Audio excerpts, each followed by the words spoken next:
Welcome back student last time पे topic हम लोग पढ़ा तो मैट्रिक्स और उसमें रैंक ऑफ मैट्रिक्स हम लोग ने पढ़ा।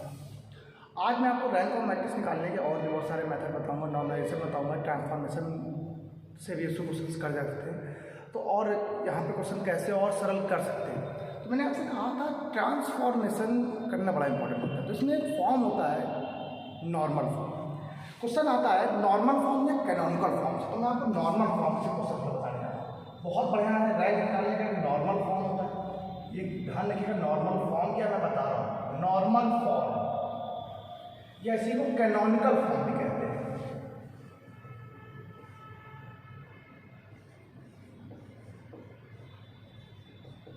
कैनोनिकल फॉर्म, नॉर्मल फॉर्म या कैनोनिकल फॉर्म से क्या है, कोई भी क्वेश्चन है reduce into normal form and find its rank, तब कहेगा इसकी रैंक निकाली किसी भी ऑर्डर के लिए। वैसे मैंने आपसे मान लिया कि मान लो कोई एक मैट्रिक्स m क्रॉस n की एक मैट्रिक्स r ऑर्डर की है, कोई भी ऑर्डर होता है m क्रॉस n की कोई एक मैट्रिक्स, इसमें ऑर्डर r है, ऑर्डर r मतलब r रैंक हो जाएगी सॉरी, तो r यहाँ पर क्या है रैंक हो जाएगी। तो r रैंक को कुछ ऐसा बदल दे जो एक इन फॉर्मों में आ जाए। किन फॉर्मों में आ जाए, देखिए इन फॉर्मों में आ जाए।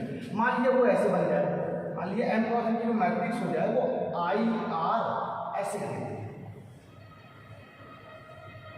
यहाँ पर आई का मतलब क्या है, आईएनटी से हो सकता है ऐसे बन जाए, कभी कभी होता है सर ऐसे ही बन सकता है, जैसे और भी बस ऐसे हो सकती है, जरूरी नहीं है इतने ऑर्डर का हो, आगे भी बन सकते हैं, या एक ऐसे फॉर्म में बन सकता है सिर्फ आई एक बच्चा, या इस फॉर्म में भी बन सकता है। एक छोटा सा कॉन्सेप्ट रख देना, किसी भी क्वेश्चन को, कोई भी एक मैट्रिक्स है, अगर उस क्वेश्चन को मैंने इन फॉर्म में कन्वर्ट कर लिया, अब आपको लग रहा होगा ये फॉर्म क्या है सर, समझ नहीं आया, मैंने उसका आइडेंटिटी में कन्वर्ट कर देना, डायगोनल में बनाना चाहिए और उसके साथ कहीं भी एक भी नॉन जीरो एलिमेंट नहीं होना चाहिए।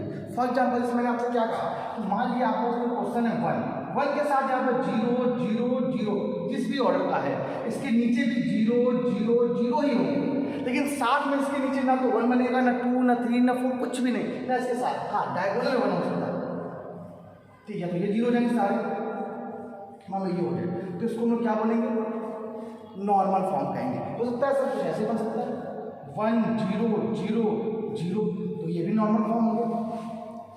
अब ये जो नॉर्मल, ये भी नॉर्मल फॉर्म है, मतलब नॉर्मल फॉर्म इन सब फॉर्म में होता है। ये आई आर का मतलब सिर्फ इतने ही आर ऑर्डर के हिसाब से किया गया, और जितने ऑर्डर मतलब किस ऑर्डर यहाँ पर ध्यान दो, तो अगर देखिए तो यहाँ पर कितने आ रहे हैं, नॉन जीरो, 1 और 2 मतलब 2 रहता है, इसकी रैंक कितनी रहेगी, 2 हो जाएगी। आई आर कितना 2 है, देखिएगा यहाँ पर, देख लीजिए आर कितना आ रहा है, देखो 1 और 2 आ रहा है कि नहीं आ रहा है, तो यहाँ पे ध्यान रखना है, यही चीज़ मुझे आपको बतानी है। ये कितना है 1 है सर, एक ही आ रहा है, यहाँ हमारे सर ऐसे हो जाता है, 1 हो जाता तो रैंक 1 हो गई।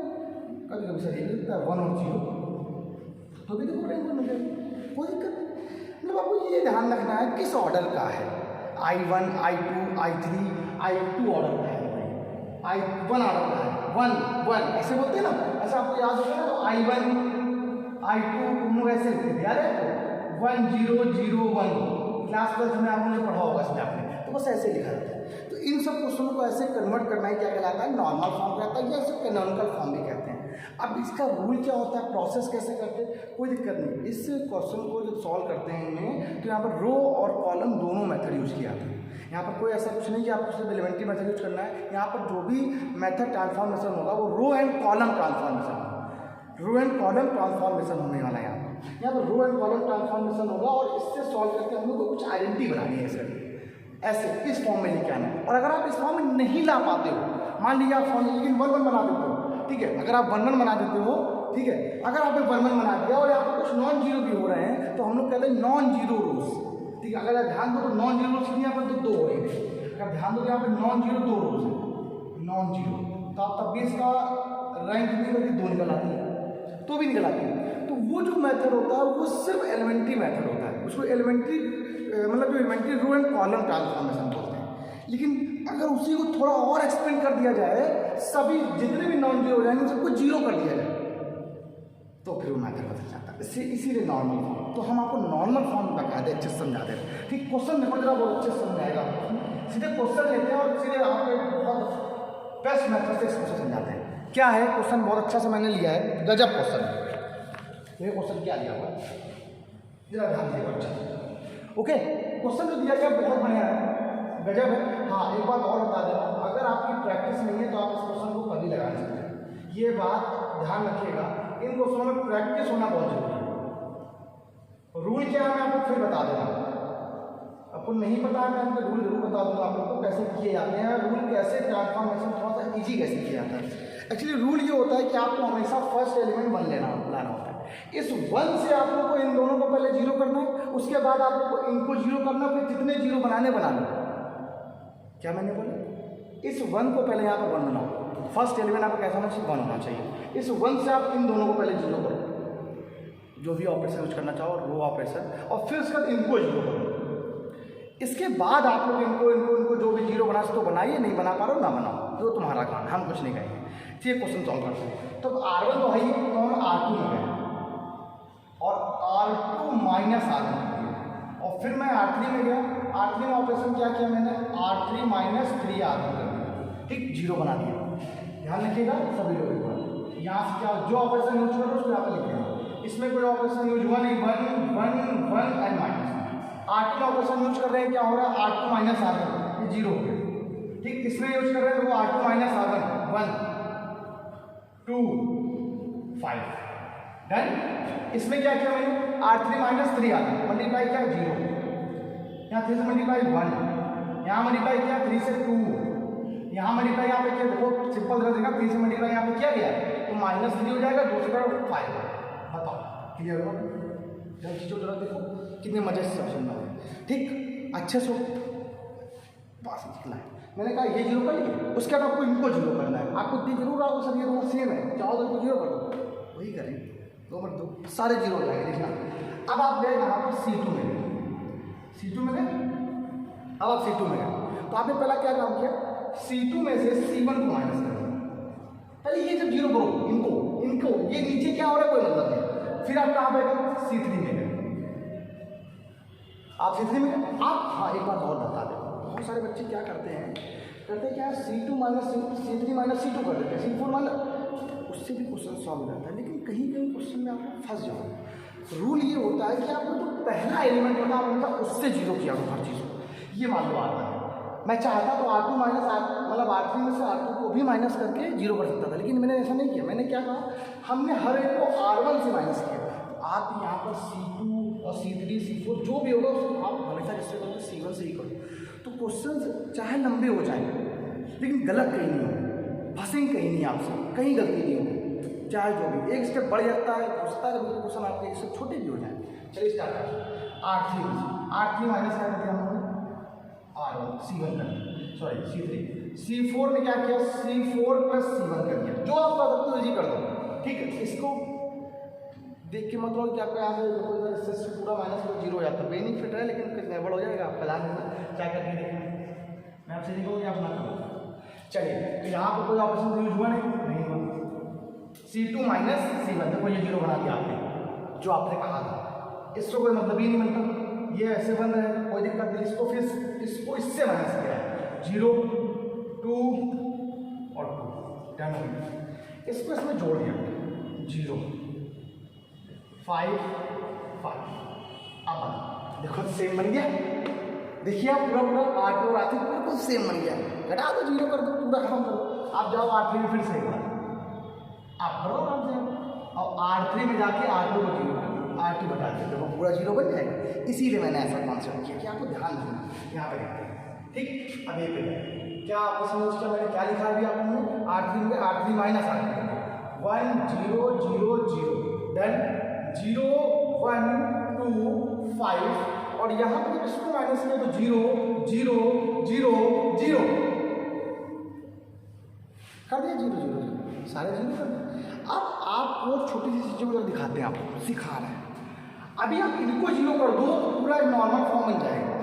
अगर यहीं से छोड़ देते हो आप लोग, ठीक है, तो वो हो जाएगा आपके पास एक मतलब एक elementary row and column method हो जाएगा। छोड़ देंगे तो यहाँ पर अगर रैंक पूछी जाए, अगर आपसे यहीं से पूछी जाए रैंक कितनी होगी, नॉन जीरो रोज कितनी है, ये देखो 2 रो नॉन जीरो रोज, तो इसकी रैंक 2 होगी। लेकिन मुझे इसी क्वेश्चन को बदलना है reduce into the normal form.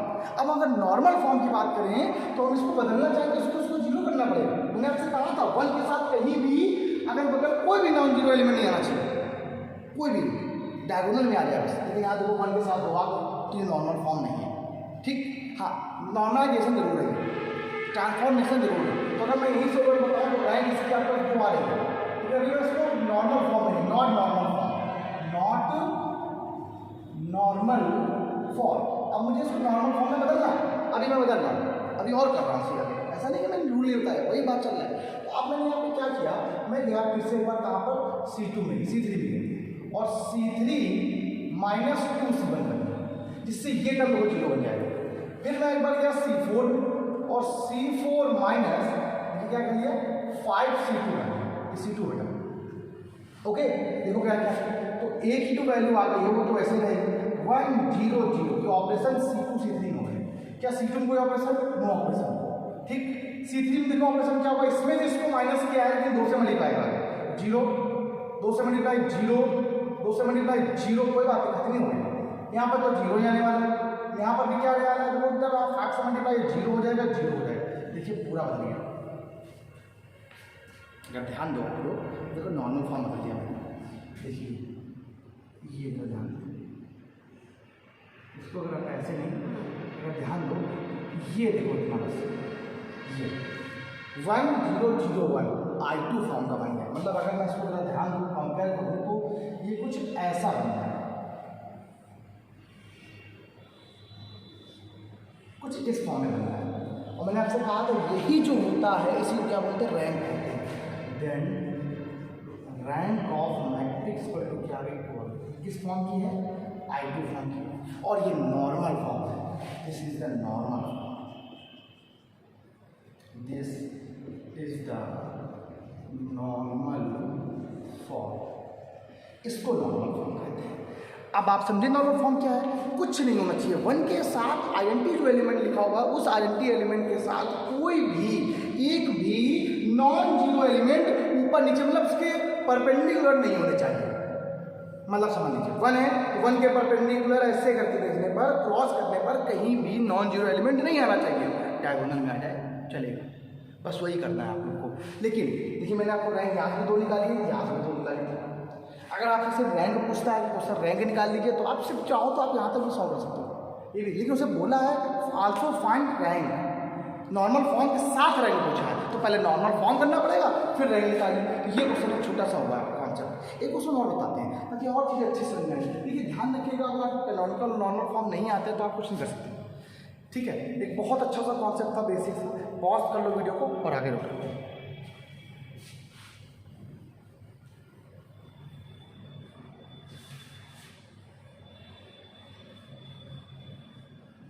Rule देखा, रूल मैंने कहा ना गलतियाँ तभी नहीं होंगी जब आप एक रूल्स चलोगे, एक कॉन्सेप्ट चलोगे, अभी कभी गलतियाँ नहीं होंगी। एक छोटा सा क्वेश्चन और बताते हैं आपको, शायद आप लोग को जल्दी आ जाए। बुक का क्वेश्चन लेते हैं, चलो बुक से लेते हैं क्वेश्चन, फिर से क्वेश्चन लेते हैं। तो क्या बोल रहा है बुक, चलिए स्टार्ट करते हैं। मान लीजिए क्वेश्चन आपको दिया है 1 2 3 4 3 5 7, मान लीजिए क्वेश्चन आपको मिला। अब इसको आपको नॉर्मल फॉर्म में कन्वर्ट करना और रैंक भी निकालना है। फर्स्ट ऑफ ऑल पहले होता है यहाँ पर 1 है, इस 1 से इन दोनों को पहले 0 करो, जो आपसे रूल आ गया बिल्कुल वही करना। तो पहला काम यहाँ पे हम लोग R2 में गए, R2 माइनस 2 R। इन क्वेश्चनों को करने के लिए आपका कॉन्सेप्ट अच्छा होना चाहिए, आपकी प्रैक्टिस अच्छी होनी चाहिए। अगर आपकी प्रैक्टिस नहीं है तो आप चाहे जितनी कोशिश कर लो आप लोग कर नहीं पाओगे, ठीक।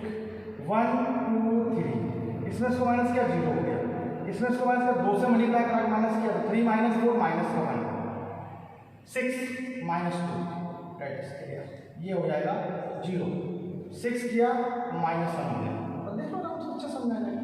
इसमें 3 6 हो गया 6 नहीं 3 से मल्टीप्लाई किया, फिर 6 और 5 माइनस का 1 हो गया, 9 हो गया तो माइनस का 2 हो गया, बस सिंपल। फिर इनको 0 करो, इनको जो 0 दिख रहा है उसके बाद आगे काम करना, इनको 0 करो। अब आप गए C2 माइनस 2C1, फिर आप यहाँ गए बेटा C3 में, C3 माइनस 3C1। अब क्वेश्चन का कॉन्सेप्ट याद रखो, बस यही करना है आपको हमेशा, क्वेश्चन गलत कभी नहीं। अब आपने C1 में कोई ऑपरेशन यूज किया, छोड़ दीजिए, C2 में क्या किया, इससे इसको माइनस कर 2 से यहाँ पर मल्टीप्लाई करा देगा तो 0 हो गया। यहाँ पर 2 से मल्टीप्लाई कोई बात नहीं, माइनस में होने वाले माइनस में होने वाला कोई दिक्कत नहीं। इसमें से यहाँ पर 3 से मल्टीप्लाई 0 हो गया, -2 तो बन गया क्वेश्चन ऑटोमेटिक सरल। आपका क्वेश्चन ऑटोमेटिक ही इजी हो जाएगा, कुछ नहीं करना पड़ेगा आपको। ये देखिए R1 में से R2 की घटा, R3 में से R2, फिर R3 चले जाओ, क्या किया R3 माइनस का R2 करते, जैसे किया 0 ऑटोमेटिक बन जाएगा। साहेब एक पर प्रयास क्या आ गया 1 0 0 0 -1 -2, R3 में गए माइनस किया है 0 0 0 खत्म। अब काम क्या करते हैं, C3 में गए और C3 माइनस का 2C1 कर, यहाँ पर 2 से मल्टीप्लाई करिए, इसको इससे माइनस कर तो क्या बनने वाला है 1 0 0 0 -1 0। C3 में ऑपरेशन किया है, 2 से यहाँ मल्टीप्लाई कराया, घटाया है, 0 ही आने वाला है। -2 का 2 से मल्टीप्लाई यहाँ पे कराया है, माइनस किया है तो -2 प्लस का 2 0 हो गया, ये 0। ठीक, एक छोटा सा कॉन्सेप्ट ध्यान रखना, एक छोटा सा लाइन हो है कि आपने R2 वाले में -1 से मल्टीप्लाई किया या -1 से डिवाइड कर दिया, जो भी आपको काम करना चाहिए। ठीक, 1 0 0 0 1 0 0 0 0 देखिए जरा, ध्यान दीजिएगा, छोटा सा कॉन्सेप्ट, यही तो है normal form. This is normal form, किस ऑर्डर का है I2 I3 I1 I2 order का है, रैंक क्या होगी देन रैंक ऑफ मैट्रिक्स। इसीलिए पहला क्वेश्चन बड़ा बताया था, छोटा नहीं बताया था। चीज़ों को क्लियर रखना है आपको। एक क्वेश्चन और बताएंगे, आज की क्लास में इतना ही, 12 क्लास।